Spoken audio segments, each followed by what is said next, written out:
What is up, gamers? Welcome to the channel. Hope you're doing well. This is going to be my second tier list for Battle Aces. If you didn't see the first one, go check it out. There was a bit more of a preamble in that one, but for this one, I'm just going to keep it short and sweet and get right into it. So this is going to be all about the tier 1 anti-air units now. So let's get into it. First one we have is the Missile Bot.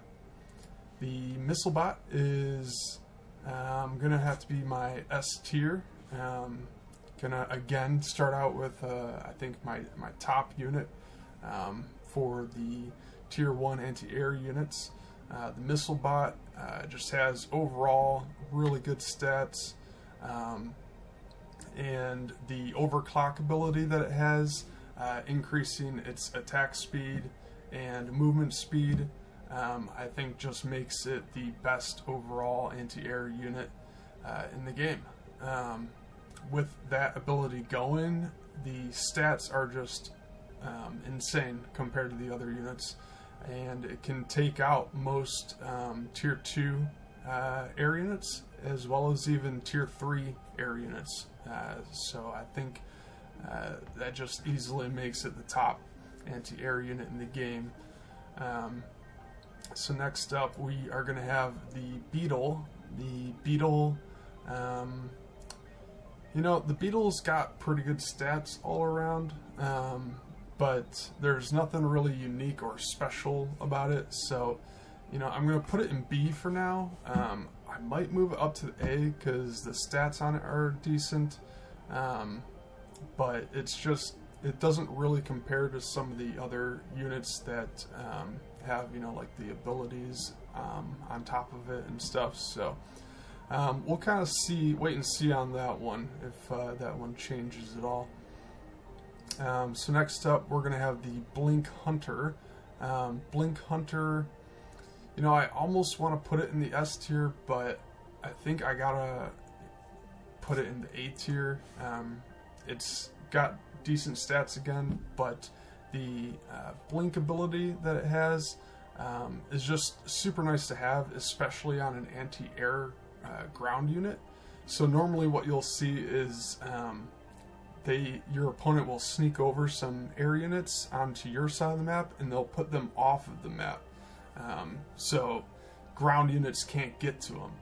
But with the Blink Hunters, when they get their air units off on the side of the map like that, they'll try to wiggle them back and forth, and they'll try to pick off your worker units and whatnot.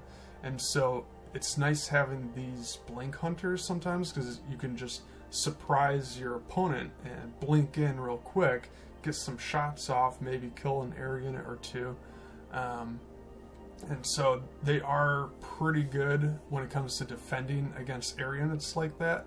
I don't think they have, the best stats all around, but because of that blink ability, being able to surprise your opponent, sometimes it's too hard for them to react. So it just kind of comes down to, who's able to micro better, and all that. So I think they are definitely a very good unit, so I'll keep them in the A. And then next up we have the Hunter, just the plain and ordinary Hunter. I think we got to put him in the B. I think he's like the very definition of a B. The Hunter just has all around okay stats, nothing special. And so, it doesn't have any abilities on top of that. And there's really not much else to it. There's, not really much to say. It's, about in line with the Beetle, I think. The Beetle, I think, has a little more stats, a little better stats, but not much. But you can get away with these. If these are your options, I think you could get away with them and be fine. You'll be able to take out most tier 2 air units with them, and they do decently well against ground units as well.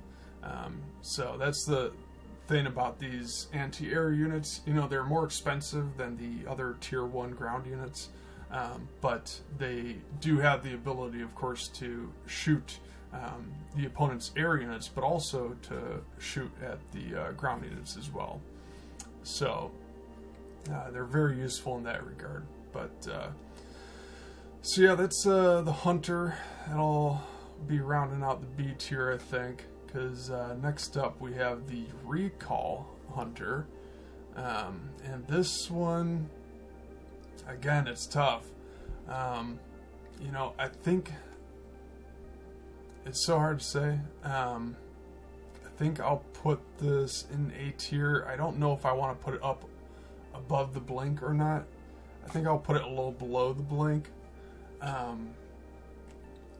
They're super good. I mean, they're the easiest one to use as well, and you could always keep them masked up with your army, and then try to you know, move them up to be more aggressive. And then if your opponent were to sneak around behind you and get to your base with some air units, you can then, you know, select these real quick and teleport them back with that teleport ability. So they're just a solid all-around very good unit. They got good stats and everything. They can, you know, shoot the ground units just as well. So they just fit in really nicely in that regard. But, you know, I just feel like some of the other anti-air units are a little bit better. Like the Blink Hunter, for instance, just being able to quickly jump from, you know, position to position and catching your opponent off guard, I think is just a little bit more valuable. But, you know, if you're looking for something that is good, easy to use, then, you know, these are probably the way to go. And so, you know, last but not least, we have the Hornets. And the Hornets, you know, I almost want to put these in S tier as well, but, you know, I'm going to put them in the A tier as well, I think. And it's, again, tough to you know, really compare these, because they are very different from each other. I think I'll put the Hornets a little below the Blink Hunters. The Hornets are the fastest of the bunch here, of the anti-air tier 1 units, and they're very good. They got really good DPS both against air and ground units, but they're very squishy compared to these other anti-air tier 1 units. So because of that, I got to put them a little bit below the Hunter, because you just got to be super careful with these. If you are out of position and taking the wrong fight with these things, they're going to get obliterated in a heartbeat and be gone. So you just got to be very careful with them. I've used these a ton and have had a lot of fun with them. You can these do like such good DPS that you can like move around real fast and, you know, try to pick off workers with them, or get, you know, even like a base snipe if your opponent is distracted with something. So I think they're really good for that, for their versatility against, you know, everything pretty much. You just got to be super careful with them, or else you're just going to lose them in a second. So yeah, I think that is it then for this tier list, the tier 1 anti-air units. So keep a lookout for the next one that should be coming out soon. And if you like this video, please like and subscribe, and I'll catch you soon in the next one.